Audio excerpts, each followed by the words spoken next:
Welcome to Getting Personal with Daphne Bugler and Isabella Hobbs, your go-to podcast for all things emotional. Tune in weekly as we're joined by familiar faces from the worlds of sport, music, film, activism, and everywhere in between to talk about how emotions have shaped people's lives.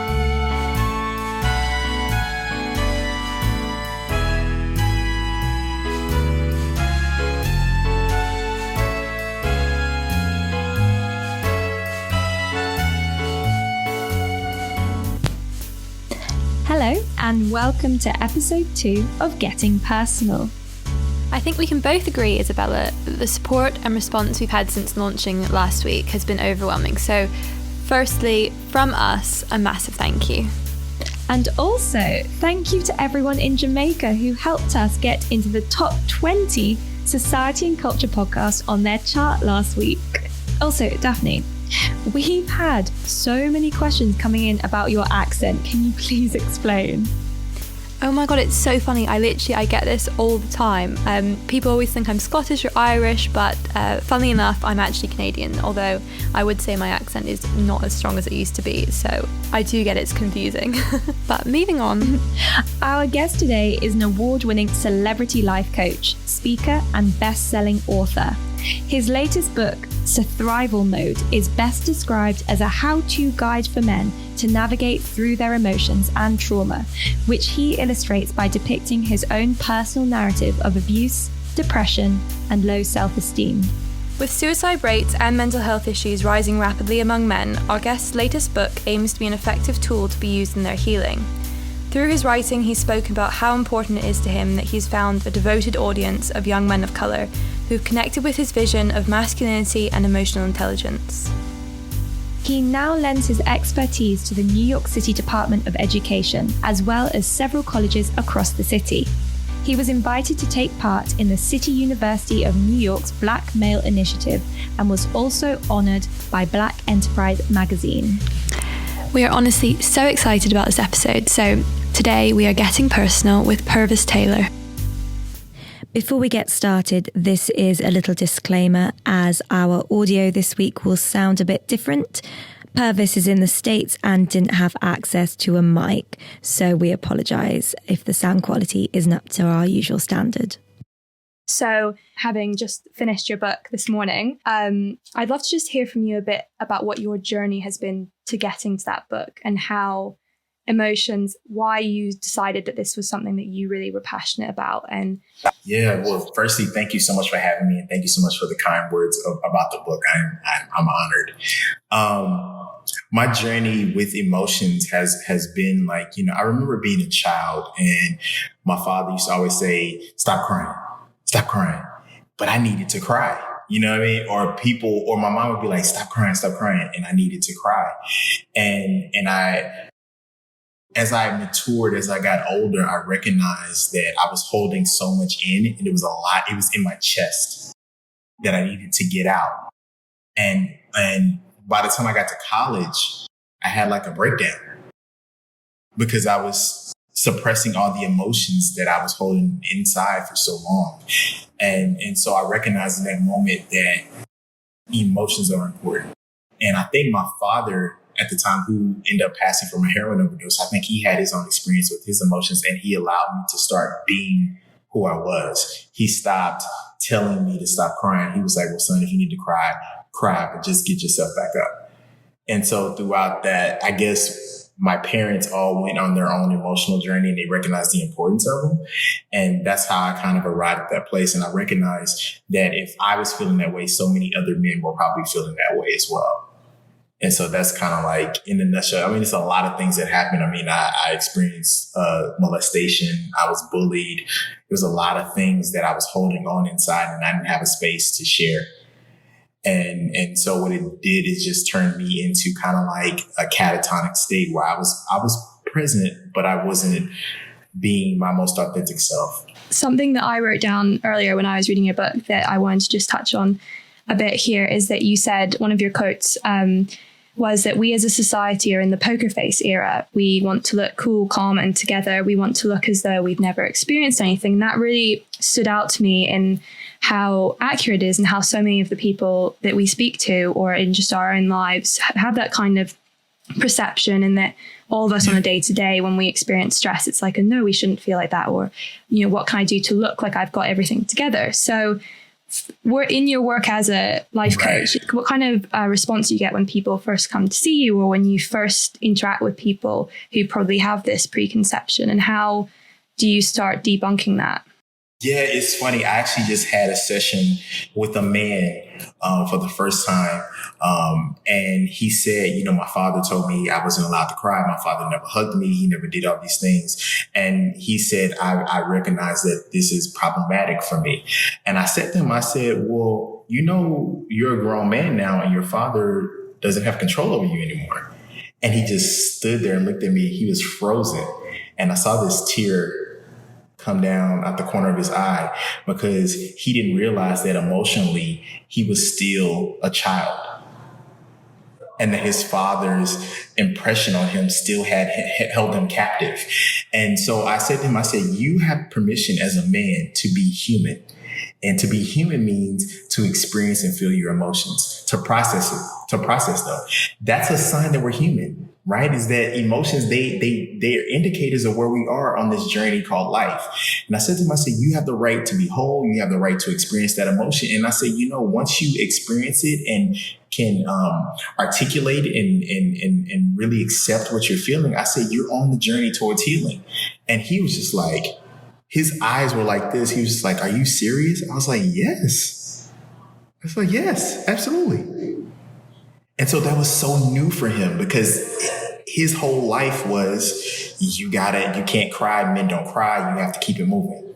It's so touching in your book when you wrote about the men in the audience who were listening to you speak, and when one of them broke down in front of everyone, and you wrote that you saw not a grown man crying, but that 5-year-old, the emotions of a 5-year-old who was not allowed to feel, was not permitted by the adults in his life to let himself be vulnerable.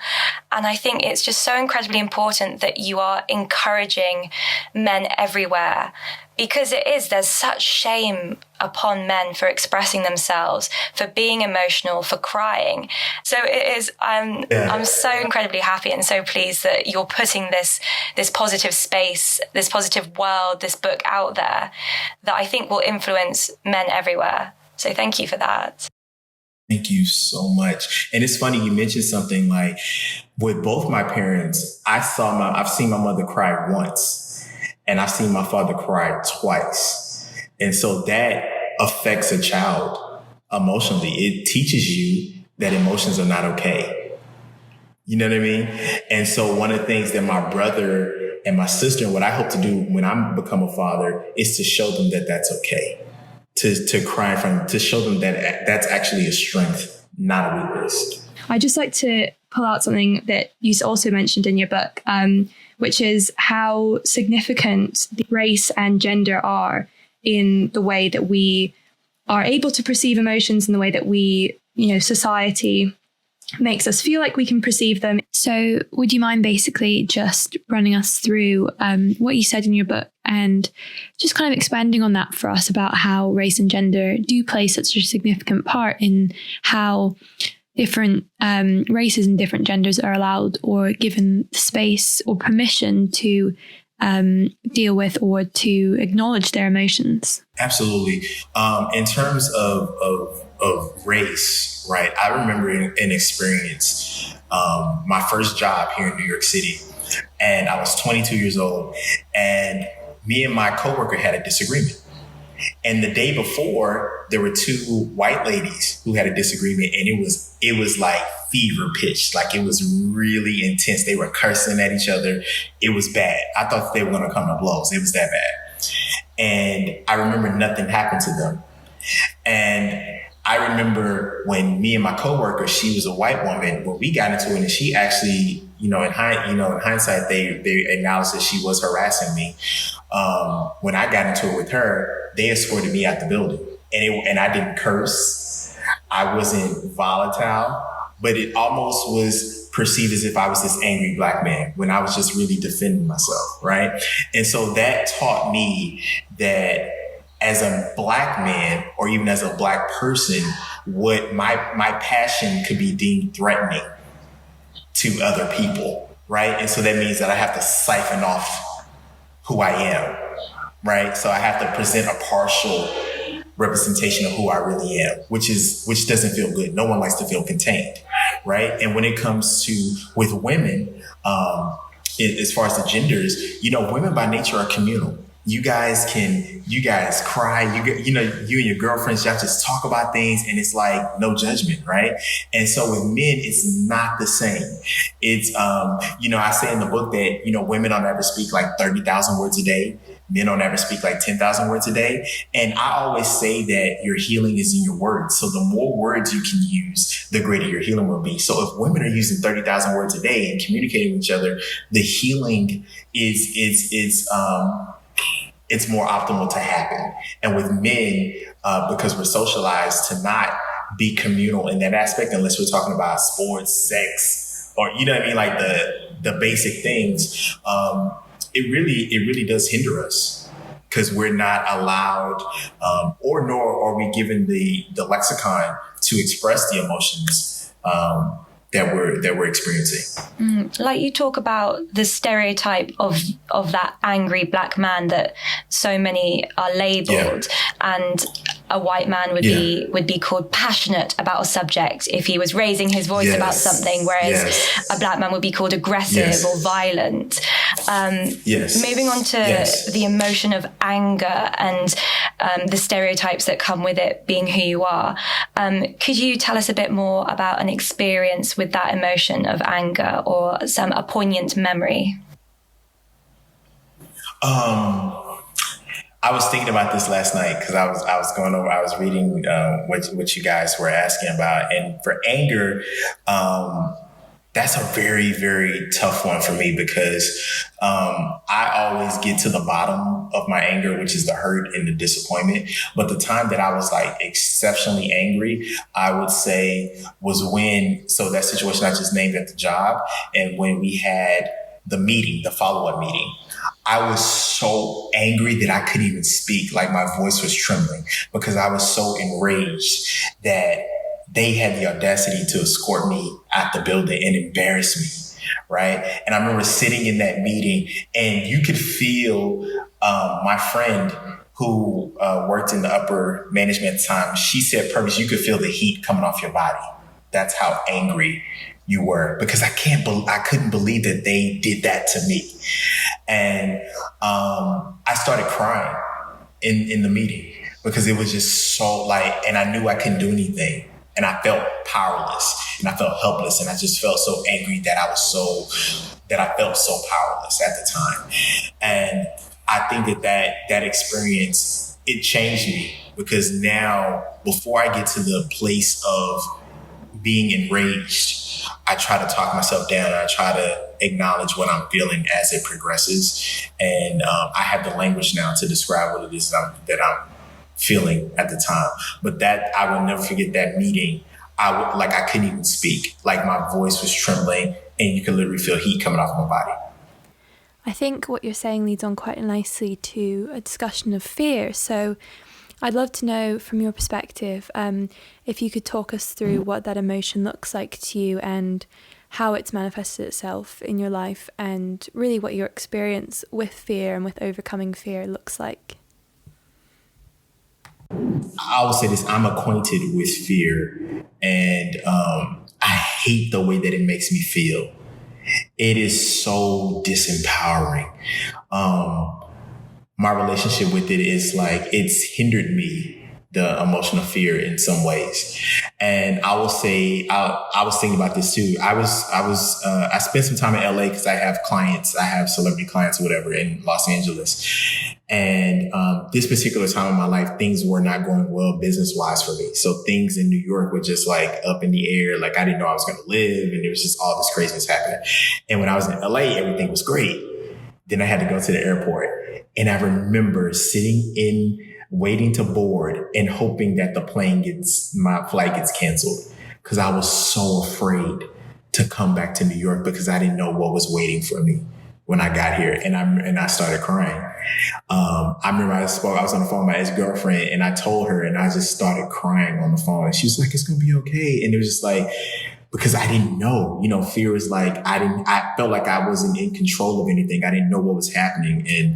And that experience, I still hold it. It's still in my body, because I remember sitting in that chair, like, just terrified because I didn't know, New York is not a city for you to like be aimless in. I mean, no city is, but particularly New York, and just not knowing what was the future held for me. So, but I was brave. I got on the plane and I landed, and here we are. So how in your life have you found bravery or found the courage to overcome moments where you might feel consumed by fear, or where the fear almost feels overwhelming? So how do you get out of that, and how do you kind of summon bravery or courage within yourself?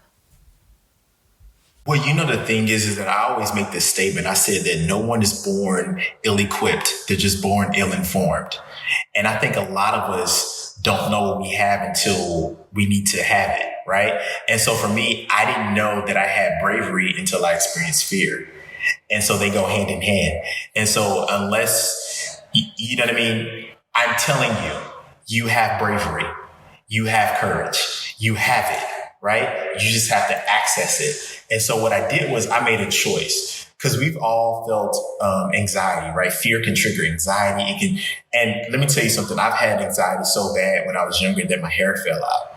And I was like, you know what? I don't ever want to experience that again. So I have a choice. Either I'm going to let this fear hold me, or I'm going to fight. I'm going to push past it, even though I know it's there, and still choose to be brave and get on this plane.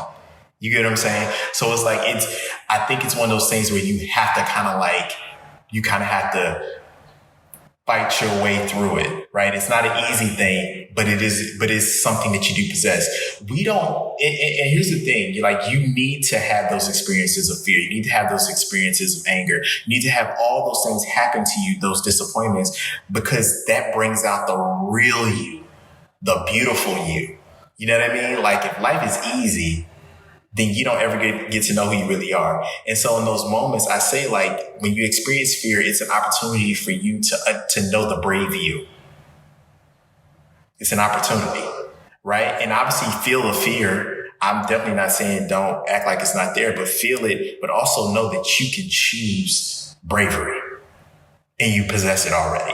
It's not, courage doesn't come from the absence of fear, like you said. It's accepting that fear and feeding off it, but still choosing to make choices and to be brave. Powerful thing when you can find that in yourself to push through. And then afterwards, it's like, I know in my own life, those moments where I do push through are often some of the memories that stand out to me the most, is like where I'm so proud. And it's interesting how those really negative moments can turn into something that you look back on and you're like, wow, I'm so glad I went through that. I'm so glad I was present in that emotion and felt it to its full kind of strength, which is really interesting. It's something else you said in your book about that we talk about a lot when we're talking about kind of just dramas in our lives or boys or whatever. And we talk about, like, if you're feeling really, like, if you are like heartbroken or sad, you just need to feel it to that full extent, and then you can move on. But if you don't move on and you don't feel it, then, like, I think you mentioned in your book, you had that example of a woman who had gone through divorce, and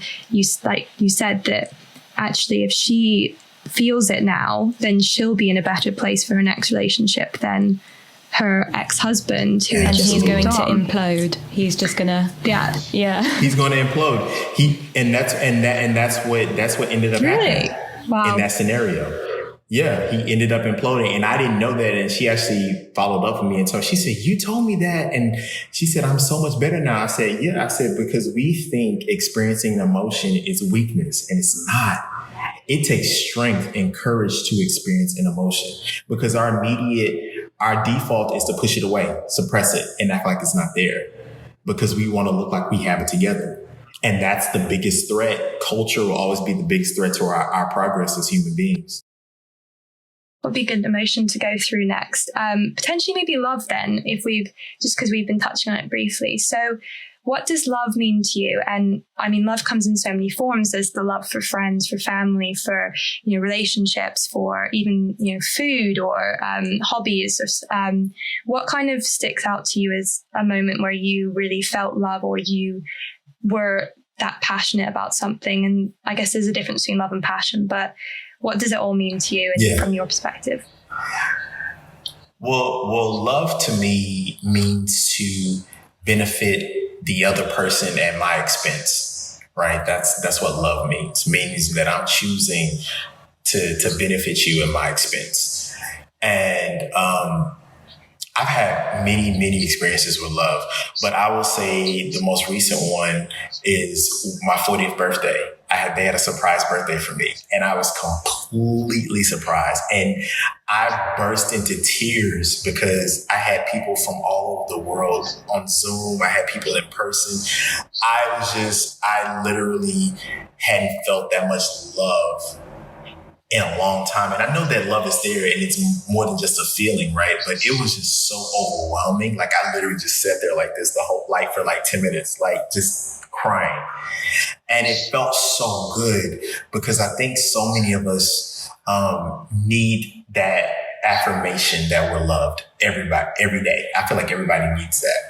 And I think for me, I needed that moment because, turning 40 is like such a pivotal time in a person's life, not just a man's life. And for me, I kind of was down that day, and to get that I got love slapped. I literally got slapped with love, and it was such a beautiful experience. Another one for me on a romantic one was with my ex-girlfriend, and I don't think I've ever really told a woman that I loved her. Like, I may have said it, but not really like felt it deep in my soul.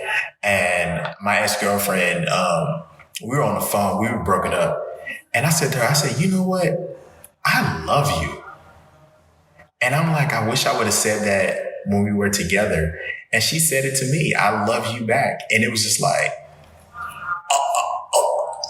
because you guys know you've been in love before. And it's just like, I'm assuming you've been in love before, but it's kind of like this gripping, paralyzing, but wonderful, paralyzing feeling. And so I feel good knowing that I loved someone in a romantic way that was pure.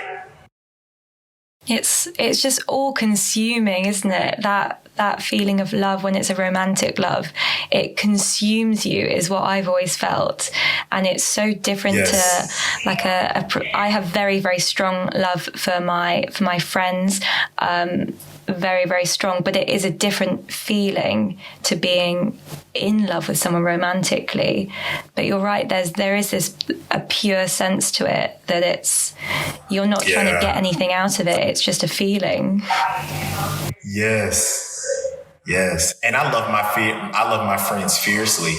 And there people will tell you, like, if I can see you a friend, I will love you to, like, it's overwhelming the love I have for you. Like, I'm very protective of you and I want to see you win. Like, I love my friends and my family, like, fiercely.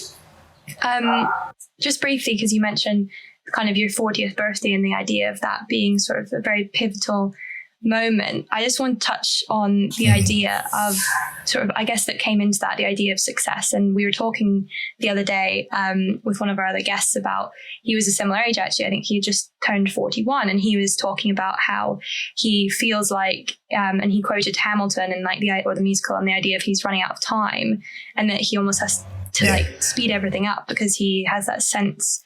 So what does, I guess, success mean to you? And is that in any ways, do you find the idea of success a limiting idea that makes you feel like you have to follow a certain path, or that you have to have achieved things at a certain age, or that we have to have our lives mapped out?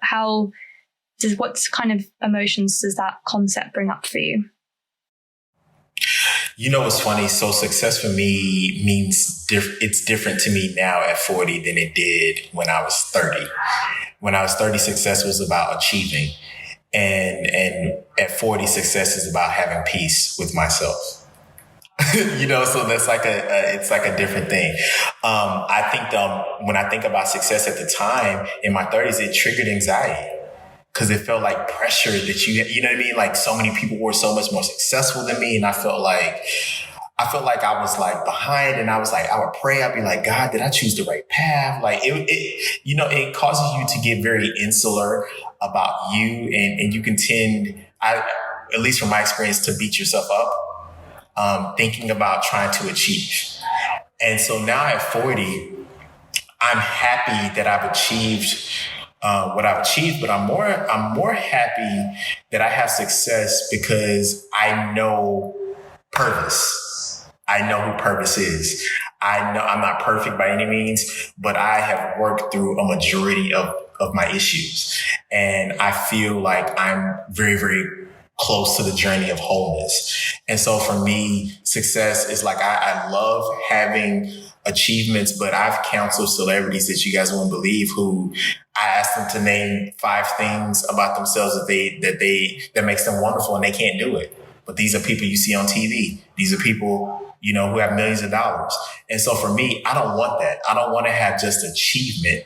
I want to have the full enchilada. So I want to have the achievement, and I want to love myself. I want to have peace, and I don't want my success to have me, but I have my success. And I think for a lot of people that we see, the success has them. They don't have the success. And my thing is always about mastering the thing that has mastered you. So you always have your power. And so for me, success is, today is about having inward peace, and it's about loving yourself and knowing who you are.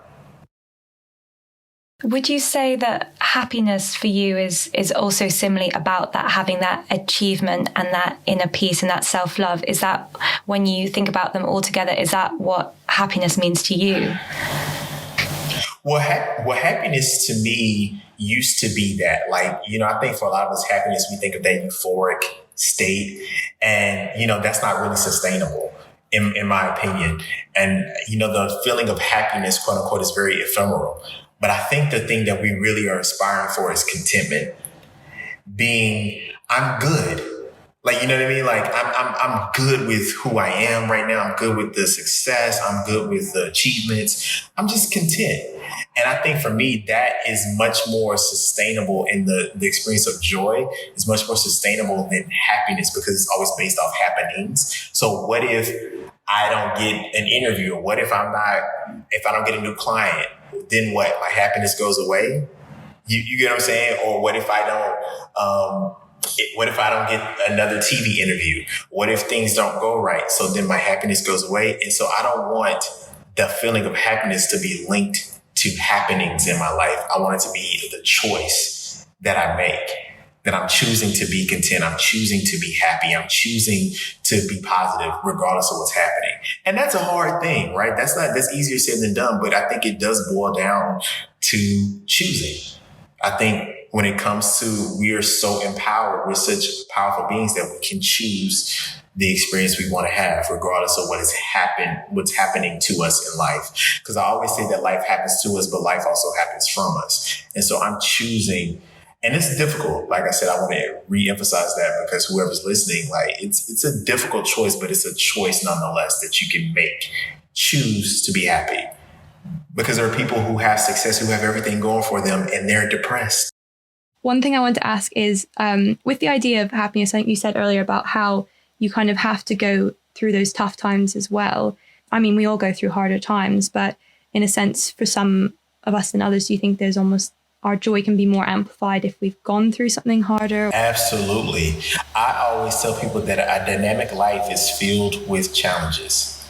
So if you want to be something significant in this life, know that challenges are going to come. And your challenges may not look like mine. You know what I mean? But they're challenges nonetheless. So for me, it's interesting that I'm a man who empowers other men in their masculinity, and I was bullied and emasculated for mine. You get what I'm saying? So it's like I had to go through all of that pain, losing a father to a heroin overdose, being homeless, dealing with all the things that I had to go through, because now I can identify with so many experiences that men are having, or even my female clients, like every human being, all spectrums, you know what I mean? I'm able to identify with so many experiences, and that's how I'm able to make such a good connection with my clients and the work that I do, because I've gone through so many things. And so again, like, you know, I think you articulated that so well. It's amplified. The joy gets amplified when we go through challenges. The happy emotions are amplified when we can go through those experiences. But those things, it's the quote unquote bad things that form us. And I always tell people, suffering is good for you, because suffering leads you to discover who you really are. If you don't know what you're made of, how do you know what you can achieve? Unless you have some adversity. You know, like a plane takes off against the wind. You know what I mean? Like the law of lift is against. So I think that we, especially a lot of younger people that I work with, you know, they want a problem-free life. And I say, you know, I wish we all could have a problem-free life. And I think that we need to know that we have the resiliency to bounce back. And I always use this illustration of a beach ball. I say, what happens when you push a beach ball down in water? And everybody's like, it pops back up. I said, exactly. That's how we have to look at ourselves as beach balls. When life pushes us down, we have to know that we're going to pop back up. But we can't know that until we experience the adversity. Kind of rolling on from that, actually, can we go into sadness and this sort of like, I guess This is the last emotion to touch on, really, from the core ones that we've picked out. But I guess sadness kind of encompasses everything from grief and heartbreak and almost depression and all of those ideas and concepts and experiences. So what does that mean to you, and how has that shaped you or led you to where you are today?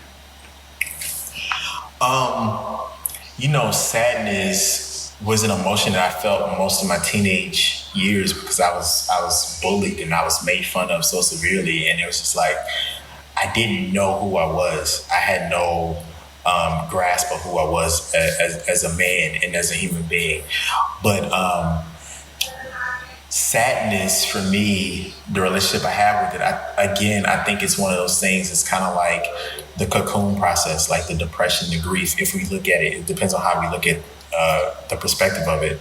You know, my father passed away suddenly from a heroin overdose. I never thought that I could experience sadness to that degree. It was because my father was my biggest cheerleader. And I recognized in that moment, even though he wasn't a perfect man, but he was a man that loved his children. You know what I mean? And so like the sadness for me was, and the regret that was attached to it, was that I didn't tell him that. I didn't get a chance to tell him, like, Daddy, you know what? I know that you have your issues and I know that you've been through so many things, but you've been a great father. And I was sad that I couldn't tell him that. I was sad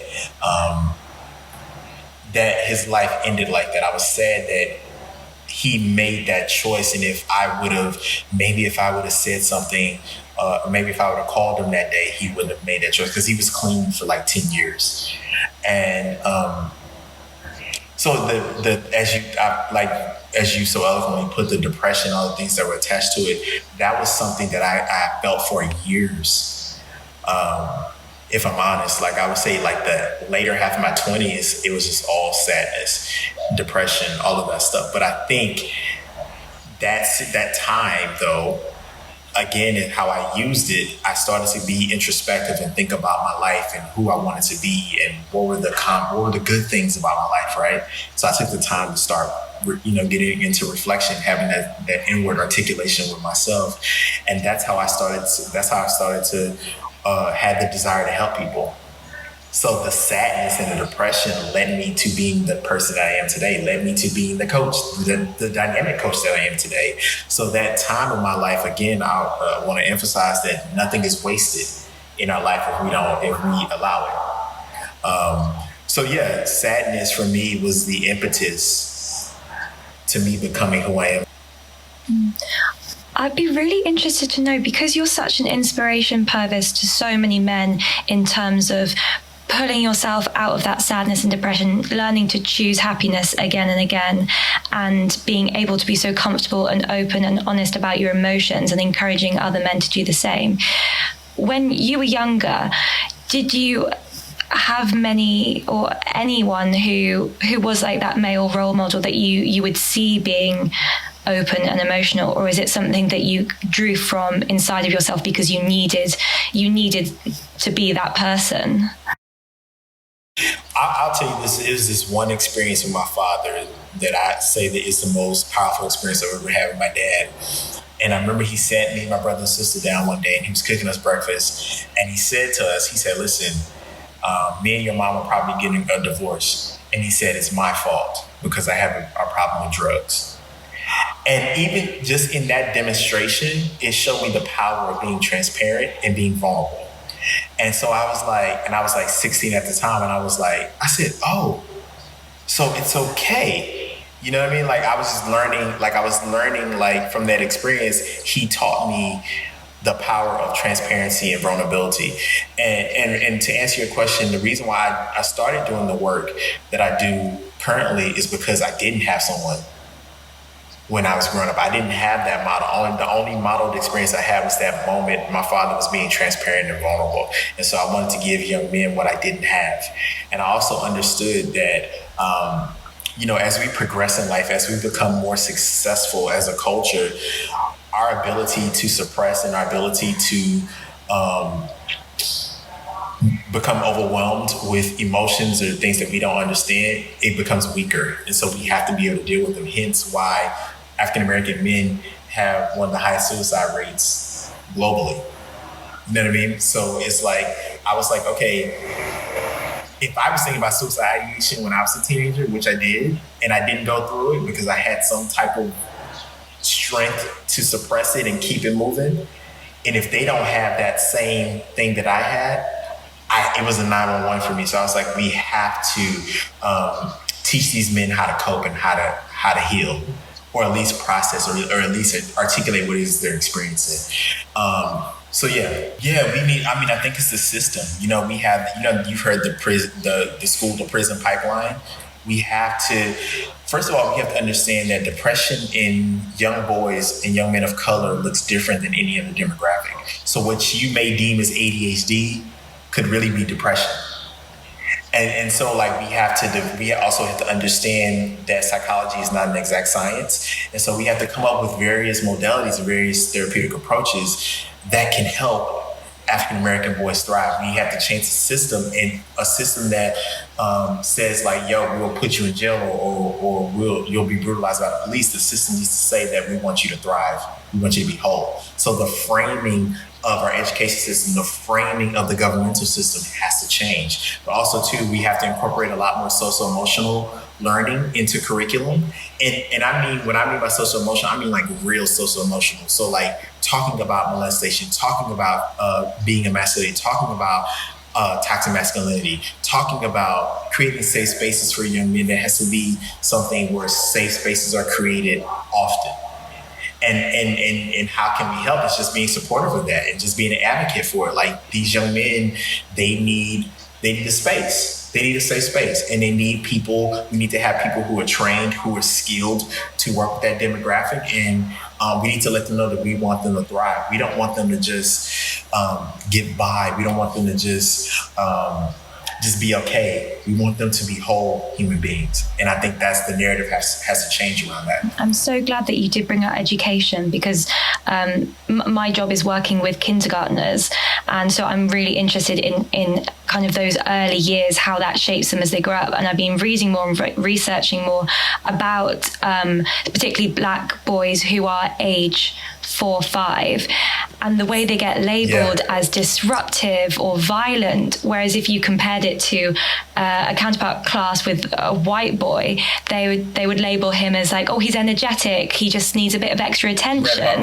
Rambunctious, exactly. Yeah. And like you said, the school prism, that road is because once you start labeling a boy as aggressive or disruptive when he's only 3 or 4 years old, and then he starts being left out of the class or made to sit by himself, and then moving up a year to primary school and secondary school, he's still got that label. So each teacher has this preconception that he is going to be violent or aggressive or disruptive or is stupid because he's not learning, because he's not in the classroom.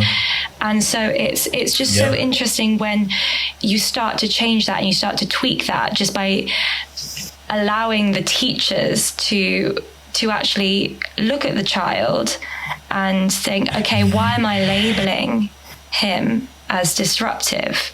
Like, what is my preconception? Why, if he was any other boy, any other race, would I think and do the same things? So I think it's really important that you bring it up, because it starts young. It really does. And in terms of creating open, emotional, confident men, starts when they are 3 years old, when they're told in the classroom, no, stop crying, girls cry, or babies cry, which is something that really, unfortunately, I still hear. It's labeled like, oh, that's a bit girly, or that's what babies do. And it's not the language we should be using at all. So I'm really glad that you brought that up about education.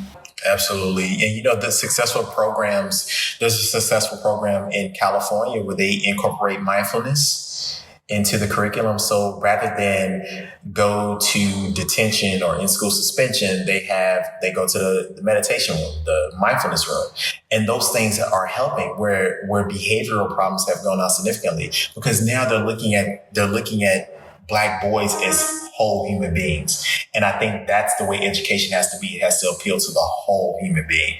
Our last question that we always ask everybody is the idea that when looking for happiness in our lives, often if we're going through a harder time, or even just on a day-to-day basis, especially with quarantines and lockdowns, this idea of like having bubbles of happiness. So it could be a small thing like the perfect cup of coffee, or it could be, a text message from someone who says, are you okay? Or just these small things. So what to you are these sort of like maybe mundane things that bring happiness or joy to your day-to-day life? Let me tell you something. I love to do choreography to Janet Jackson. Oh my gosh. I love to recreate choreography. I love to watch SpongeBob. I love my Netflix, hanging out with friends, house party app. I have many pockets, actually. I love go running. I love to eat. So those pockets of like happiness have become much bigger. Those bubbles have become much bigger for me, because now my work is mainly online anyway. So most of my clients, so quarantine for me wasn't as bad for me as it was for everyone else. So, those things. I love creating TikTok videos. I love that. Those are my pockets of happiness. So thank you so much for coming on the podcast. And honestly, it's been so valuable. And thank you for being so open and honest with us and with our listeners, because it's so important that we have this conversation. And you are such an advocate for that. So thank you for kind of bringing that to us, and for being such a powerful force in kind of creating change and helping to facilitate that. So yeah, thank you so much. Thank you very much. I appreciate it. So before we say me. goodbye, could you tell our listeners where can they find your book, and maybe a little quick. Got you. So my name is Pervis Taylor III. I'm an award-winning celebrity life coach, speaker and author of the book Surthrival Mode, the book that we've been talking about. It's a book that teaches men how to process and navigate through their emotions. If you would like a copy, you can get it off Amazon.com, or you can get it off Surthrivalmode.com, and you can follow me on Instagram at Pervis Taylor.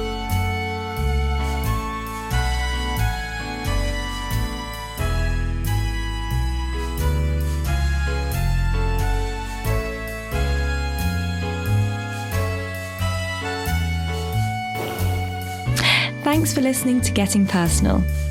Don't forget you can like and subscribe on Spotify, Apple Podcasts, or wherever you listen to your favourite podcasts. And give us a review and a rating. It helps other listeners find us in the charts. We'll see you next time.